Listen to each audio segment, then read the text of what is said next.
Qual é o tipo de esforço que vai causar impacto positivo e transformação no seu casamento? Esse é o tema do vídeo de hoje. Se é a tua primeira vez, bem-vinda. Sou Carol Tormena e aqui eu ajudo esposas influentes a viverem a terra prometida no casamento, um casamento realmente feliz. E essa é uma das queixas que eu mais escuto.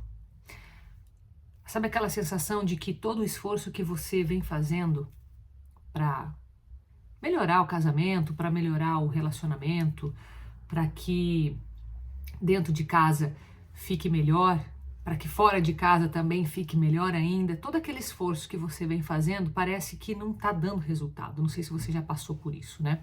E claro que a gente tem que pensar no casamento como montanhas, né? Como vales e picos, né? A gente tem os altos e baixos como a nossa vida, né? Casamento é parte da vida, então nós temos que considerar isso, que não vai ser sempre reto, sempre uma planilha, né? Porque a planilha, né, poderia ser tanto uma baixa constante quanto uma alta um pouco mais constante, mas não é, ela é altos e baixos. Mas ainda assim dá pra gente melhorar o tempo que a gente fica nesses altos, né? Você não precisa necessariamente estar no pico Everest a todo momento, mas você pode estar sempre ali numa subida e nas descidas ainda aproveitar para crescimento do próprio casal, para crescimento pessoal. E por isso que eu falo que o esforço que você já tem feito, ele já existe, certo? Se você fosse se perguntar, se você for olhar para desde o começo do teu relacionamento, não sei há quanto tempo você está casada, veja, quanto mais o tempo passa, mais fica difícil da gente lembrar do que de fato causou as mudanças que você vive hoje, né? Mas o fato é que existe um esforço para que isso se mantenha. Sabe que eu vivi isso por um bom tempo no meu casamento. Eu tenho 14 anos de casamento. E por um bom tempo eu tinha a sensação de que todo o meu esforço ele era vão. E de fato eu sentia a energia que eu gastava para de repente corrigir alguma situação que não estava como eu gostaria, como eu imaginava, para trabalhar a expectativa que eu tinha, para de repente alinhar algum pensamento, alguma forma de decidir as coisas juntos, enfim, aqueles desafios que nós temos como casal. Parecia que eu tinha uma energia alta, demanda alta de energia sempre, ou seja, era desgastante. Eu tinha que pensar e eu procurava uma solução, a solução não vinha, ou a solução que vinha parecia que não era ideal, não transformava, parece que melhorava temporariamente, daqui a pouco voltava de novo e cada vez com um intervalo mais curto, né? Então, a gente percebe quando, né, como que a gente define se o casamento são altos e baixos, né? Então, você tá aqui, tá subindo, daqui a pouco desce, como que você sabe se você tá no ciclo, né, natural, que é o ciclo do casamento, assim como o ciclo da vida, ou se você está num ciclo vicioso em que, de repente, um vício emocional que você vive com o teu parceiro esteja alimentando uma possível volta para vocês subirem e daqui a pouco o teu próprio sistema cerebral quer de novo aquela química que foi causada por um vício emocional e você não está descendo e subindo e não está vivendo um ciclo vicioso, porque também tem isso, né? Como que você identifica? Você identifica de uma forma mais clara quando essas baixas, elas estão cada vez mais próximas umas das outras. Então, em vez de você viver tô aqui vivendo, deu uma subida, tô vivendo uma estabilidade e teve algum problema, deu uma descida, mas essa descida significa aprendizado, curva de aprendizado, então eu começo a subir de novo.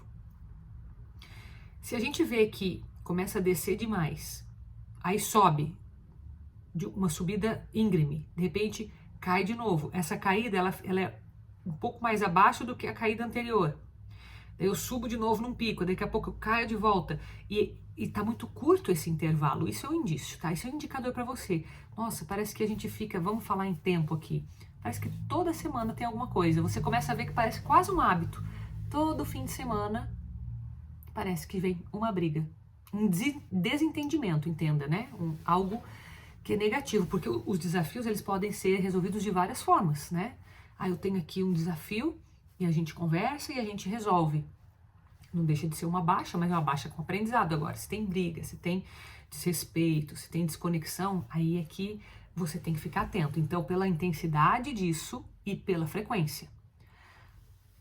Toda semana, ou mais de uma vez por semana, tô vendo que tem algum tipo de briga, algum desentendimento, ou às vezes não é um desentendimento, mas é uma desconexão, causa angústia, causa qual sofrimento que causa, qual tipo de sentimento. Se é um sentimento negativo, alerta para você entender que o teu esforço pode não estar te levando onde você quer, porque eu tenho certeza que você continua se esforçando apesar dessas baixas. E como eu vivi isso, eu te digo, eu sentia que eu gastava essa energia para corrigir, mas era assim, vou te dar exemplo bem prático. Puxa, mas já falei tantas vezes sobre esse assunto. Mas olha, já falei de várias vezes esse assunto, né? Já expliquei que tem que ser diferente, já mostrei as razões disso, já falei que isso é importante para a família, já envolvi até a questão dos filhos, né? Na conversa, olha, você tem que fazer isso pelo teu filho, você tem que dar o exemplo pelo teu filho, você tem que parar de fazer isso. E sempre falando, e não dá. E aí esse esforço de falar, essa energia demandada, não tá dando resultado, porque eu falo, parece que dura uma semana, para de novo. Próxima oportunidade, faz errado de novo, volta no erro, volta no velho hábito. Ou seja, um esforço que parece vão. E eu, por anos, fiquei nisso porque eu achava que, se eu não fosse falar, eu estava sendo coerente com o erro.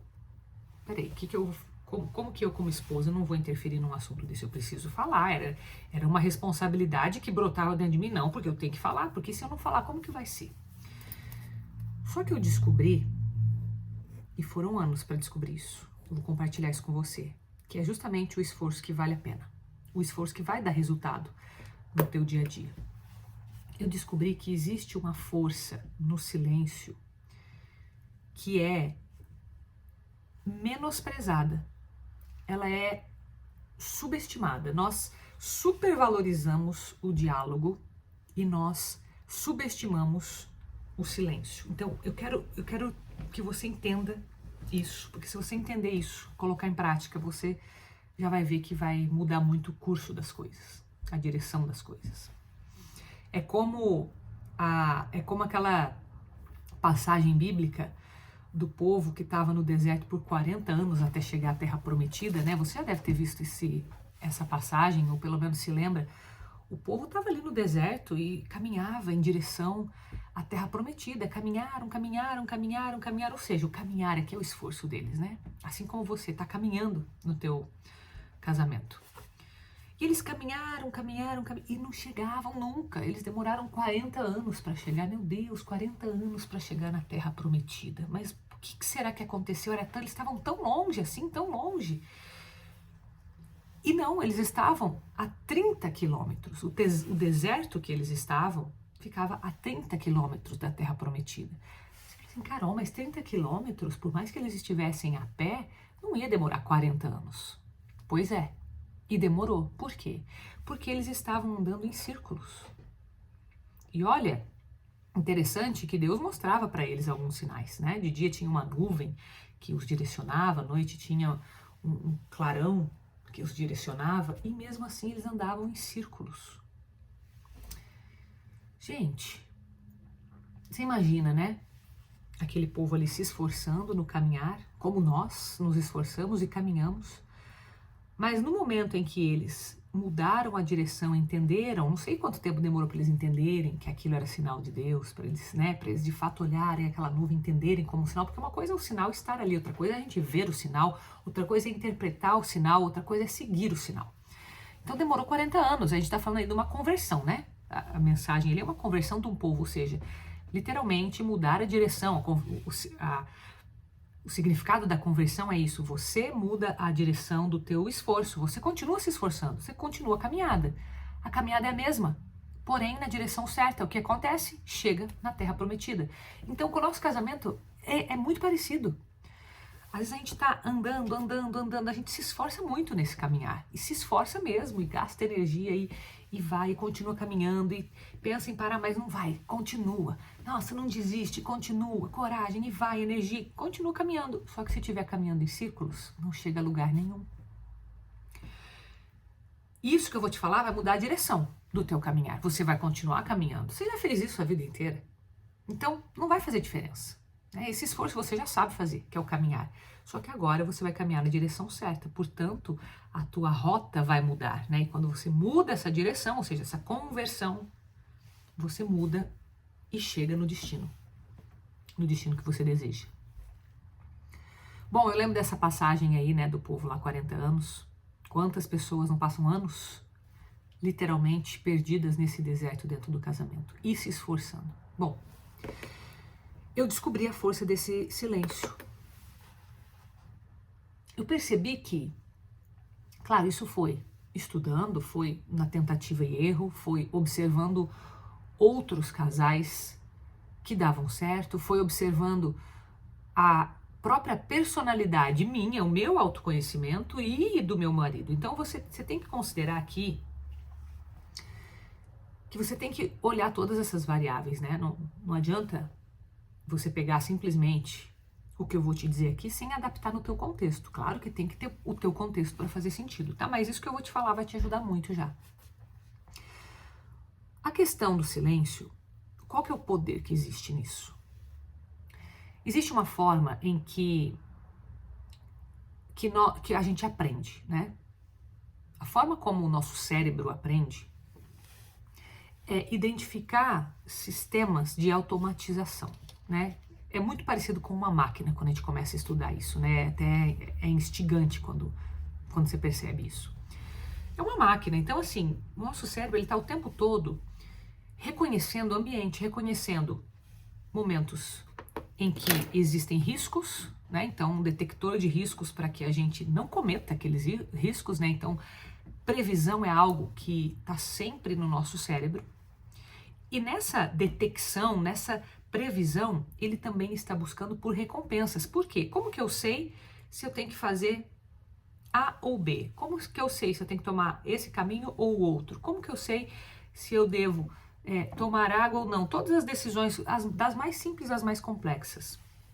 Nós temos esse detector de recompensas, que hoje a gente chama de hábitos, né? Tem muita ciência por trás dos hábitos. Então, se o nosso cérebro está sempre procurando por recompensa, então ele viu uma oportunidade de recompensa, ele já aciona ali, eu tenho que agir. Por quê? Se eu tenho a condição de ter aquela recompensa, então eu já tenho um desejo por querer aquela recompensa. Então, primeiro eu detecto a recompensa, depois eu desejo aquela recompensa, até que eu ajo, ou seja, eu tomo uma ação mesmo, uma atitude, eu faço algo para ter aquela recompensa. E daí eu, de fato, recebo a recompensa. E essa recompensa, ela alimenta aquele sistema de aprendizado. Ela se repete, por quê? Se veio uma recompensa, significa que eu preciso repetir. Então pronto, detectou. Agora eu sei que aquilo ali é detectável. Tá, quer um exemplo disso, né? Pra gente não ficar só na teoria? Uma coisa bem simples mesmo, tá? Você chega numa sala escura e você quer ver o que tem naquela sala. Você quer luz, você quer claridade. Enfim, o teu cérebro, que já conhece aquele ambiente, né? E no contexto que eu tô falando aqui, ele já sabe que você já aprendeu ao longo dos anos que existe uma forma de você ter essa recompensa. O que é essa recompensa nesse momento? Ver, luz, claridade. O teu cérebro, ele sabe que tem um interruptor e que é aquilo ali, ele detectou a recompensa da luz por aquilo ali. Então você deseja ver, mas isso acontece muito rápido, tá? Identificou que pode ver, deseja ver, bate a mão, é o agir, e vem a recompensa, que é a luz. Então, toda vez que você chega num local escuro, você já bate a mão no interruptor sem pensar. Automação. Faz sentido? Tá, Carol, mas o que isso tem a ver com a relação do casamento? Tudo a ver, porque eu tô te ensinando o mecanismo de como o nosso cérebro funciona. Então agora, vamos trazer para a questão do teu relacionamento, que claro, é um sistema muito mais complexo, mas o funcionamento é o mesmo, tá? Então vamos supor que você esteja acostumado a falar. Detectou um problema, preciso agir, isso já está no teu automático, eu preciso falar. Eu preciso falar porque é o jeito que eu entendo que é o certo. Carol, mas aonde que está a recompensa disso? Sendo que a maioria das vezes que eu falo, a gente briga. Já se perguntou isso ou não? Então tá. Bom, o interessante é que a recompensa nem sempre ela é algo bom pra gente, porque nós temos os bons hábitos e nós temos os maus hábitos. Se tudo que a recompensa fosse boa, não ia existir gente viciada em nenhum tipo de vício, não ia ter gente sofrendo, porque a gente sempre ia detectar aquelas coisas boas, certo? Portanto, existem bons hábitos e maus hábitos. O fato é que, para o nosso cérebro, gerou um sentimento forte, isso já é visto como recompensa, dependendo do contexto em que nós vivemos. Então, assim, ó, o que é esse contexto? Por isso que eu falo que é importante você entender.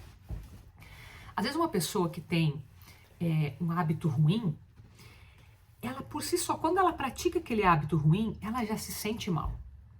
Ela já se sente mal. Por mais que quimicamente, e aqui eu tô falando de química mesmo, a recompensa cerebral é uma química. Você pode receber ocitocina, você pode receber dopamina, você pode receber cortisol. Então, cada um vai ter um impacto no teu sentimento, em como você se sente mesmo, naquela, se você tá angustiada, se você tá calma, se você tá feliz, se você tá animada, se você tá frustrada. Cada um desses sentimentos, que a gente tem vários nomes para vários sentimentos, é uma combinação química do nosso organismo. Então, como que eu sei se eu estou feliz? Existe uma combinação de 4 químicas, de 4 ingredientes ali no nosso corpo que são jogados numa proporção em que você se sente feliz. Tá, então isso a gente chamou de felicidade. Como que eu sei que eu estou angustiada? Bom, meu corpo produz um outro tipo de química, às vezes até tem um pouco da mistura anterior, só que mudou um pouquinho a quantidade do ingrediente, igual fazer um bolo, né? Você vai fazer um bolo, você sabe os ingredientes. Se você coloca farinha demais, o bolo vai desandar. Se coloca de menos, também ele vai desandar. Então, assim, é como se o nosso corpo estivesse preparando aquelas receitas e a gente deu o nome, né? As receitas. Inclusive tem até algo engraçado, né? O tal do brownie, né? Aquele bolo assim bem fininho que hoje a gente come e que é um prato chique, na verdade foi um deslize, um pequeno erro de cozinha, né? Esqueceram de colocar uma coisa bem tranquila ali, bem básica de bolo, fermento, o bolo não cresceu. E veja, mesmo assim, se criou uma nova receita e que fez sucesso, né? Nem todas fazem sucesso, mas enfim, deu. Ou seja, até quando pode dar errado, às vezes é bem aceito. No nosso corpo também. Pode dar errado, pode gerar um sentimento que não é tão bom assim. Raiva, angústia, tristeza, mas são sentimentos. Faz parte. E a gente gera isso também. Bom, sabendo disso, sabendo que a gente gera de tudo e sabendo que existem bons hábitos e maus hábitos e que o nosso sistema de recompensa é o mesmo, Carol, então como que pode ser que uma pessoa que esteja num mau hábito repita esse hábito? E o que tem a ver eu falar com isso tudo? Então vamos lá, vamos conectar os pontos, que tudo isso é importante, tá? A pessoa, vamos pegar aqui um exemplo. A pessoa que tem o hábito de se irritar. Tá, não vamos pegar algo complexo não, a pessoa que tem o hábito de se irritar. Carol, mas a gente tem o hábito de se irritar? Sim, a gente tem o hábito de se irritar. Lembra que a gente só precisa de um gatilho, né, um detector de recompensas, e se aquela irritação ela tá num nível de que me gera um cortisol, de alguma forma ela é viciante, opa, eu me irrito, né? Pode até ser uma disfunção, mas sim, existe um hábito, um mau hábito de se irritar, ou um mau hábito de fumar, pode ser algo que a pessoa tá fazendo. Então a pessoa que fuma, ela sabe que faz mal para ela. Com tanta informação hoje, você vai me dizer que a pessoa que fuma não sabe que faz mal? Ela sabe. Talvez até você tenha esse hábito, ou você conheça alguém. A pessoa sabe disso, tá? Então, por que ela ainda não mudou? Se ela sabe que faz mal. Porque este hábito faz com que ela, puxa, eu estou ansiosa. E quando eu estou ansiosa, o que eu faço? Eu fumo, tá? Então, o gatilho aqui é a ansiedade puxa o fumar. Só que quando eu fumo, eu me sinto mal. Porque eu sei que eu estou fazendo mal para a minha saúde. E isso me gera ansiedade. E daí, de novo, a ansiedade é um novo gatilho. Lembra? O gatilho é a ansiedade. Começa na ansiedade. Fumo. Puxa, eu sei que estou fazendo algo errado, sei que estou fazendo mal para a minha saúde. Me dá mais ansiedade ainda. Fumo de novo. Então, é um processo que se alimenta por si só. Então, quando a gente chega de fora achando que está fazendo bem para a pessoa, olha, meu filho, para de fumar. Ó, deixa eu te mostrar aqui. Olha isso aqui. Você está vendo isso aqui? Olha, essa caixa aqui, ó, tá no próprio cigarro. Tudo bem que é lei, gente, mas olha o que isso causa. Tá aqui, ó. Você não tá vendo o que vai acontecer com o teu pulmão, meu filho? A pessoa olha aquilo. Você tá falando isso pra ela. E ela sente o quê? Ansiedade. E a ansiedade é justamente o gatilho que faz ela fumar, então ela não consegue sair do vício. Então, quanto mais a gente fala, mais a gente tá reforçando esse vício. Tá entendendo por que disso? Tá me acompanhando? É muito importante você entender isso, porque quando isso faz sentido, você fala, tá, agora eu tô entendendo então o porquê que existe um poder nesse silêncio, porque eu pelo menos deixo de alimentar este vício. Ela já alimenta por si só. Peraí, se eu paro de colocar ingredientes nessa massa que vão fazer crescer excessivamente esse bolo, né, que vai chegar ou a vazar esse bolo dentro do forno, se eu paro de colocar, pelo menos eu sei que é só dali, ela tem que lidar com isso e não ser uma influência a mais. Faz sentido? Pois bem, a partir desse entendimento, eu tomei a decisão de experimentar esse silêncio. Carol, mas como isso é possível? Como que você conseguiu? Ué, da mesma forma que você consegue falar, o esforço é o mesmo, é o caminhar no deserto, só que agora a direção é outra. Eu quero chegar a algum lugar, eu sei onde eu quero chegar. Eu sei onde está a terra prometida do casamento, eu quero chegar lá. Se eu quero um casamento feliz, em paz, o maior parte do tempo, porque eu já vivi isso, por que eu não posso deixar isso mais extenso, mais quantidade, né? Com paz, com... Opa, então eu quero... É esse o caminho da terra prometida? Então tá, então eu vou fazer esse esforço. Então o dia que eu aprendi isso, eu confiei nesse processo e eu experimentei. E eu vi o resultado, porque eu experimentei. Claro que não é instantâneo, você tem...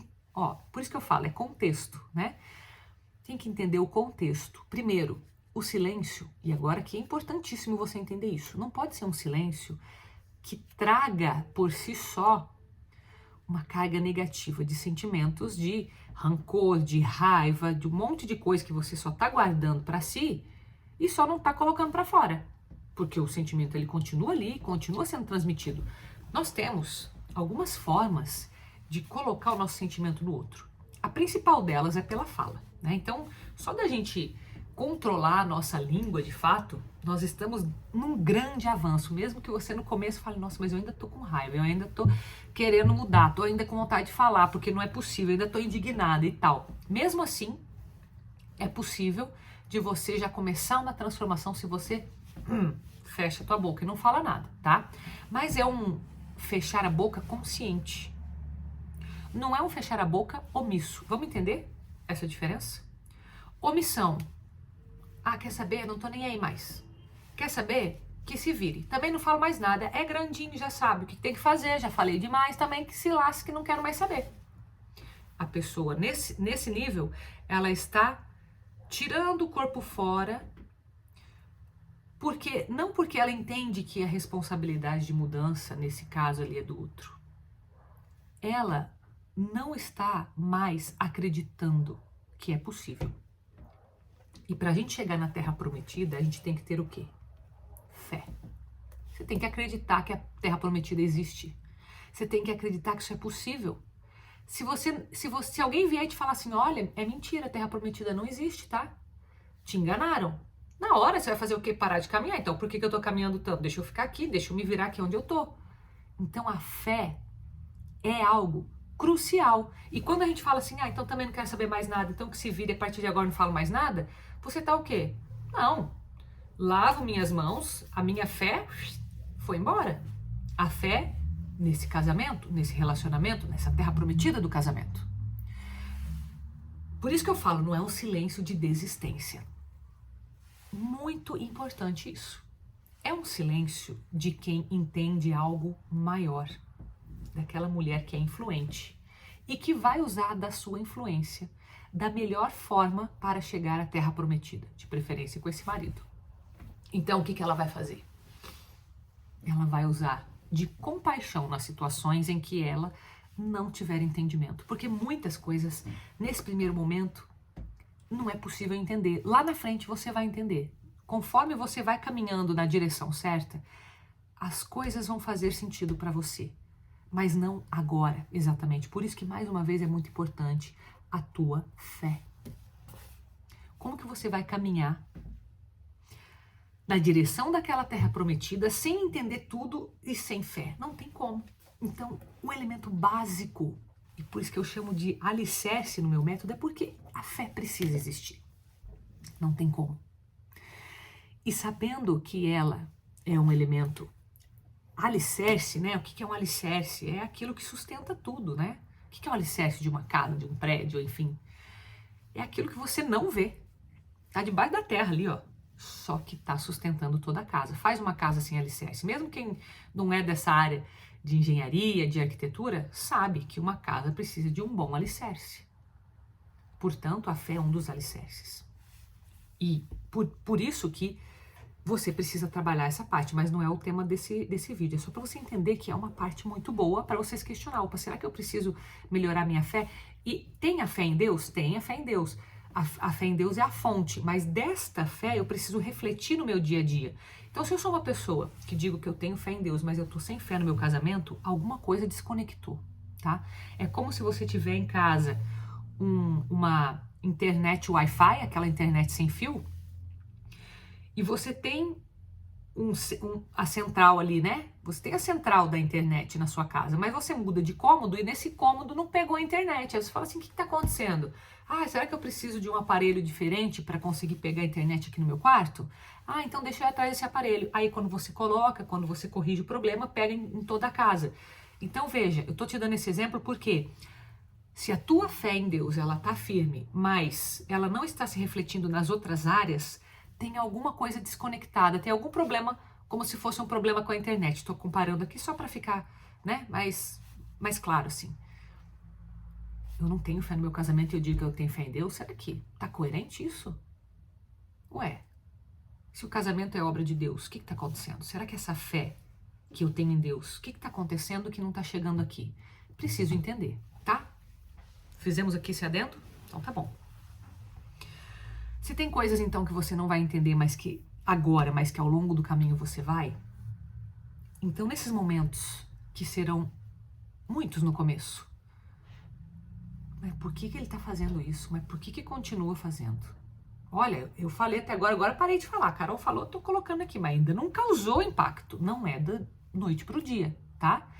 Mas isso vai fazer mais impacto do que antes. E lembra, você está construindo isso. Muitas vezes você não vai ver agora.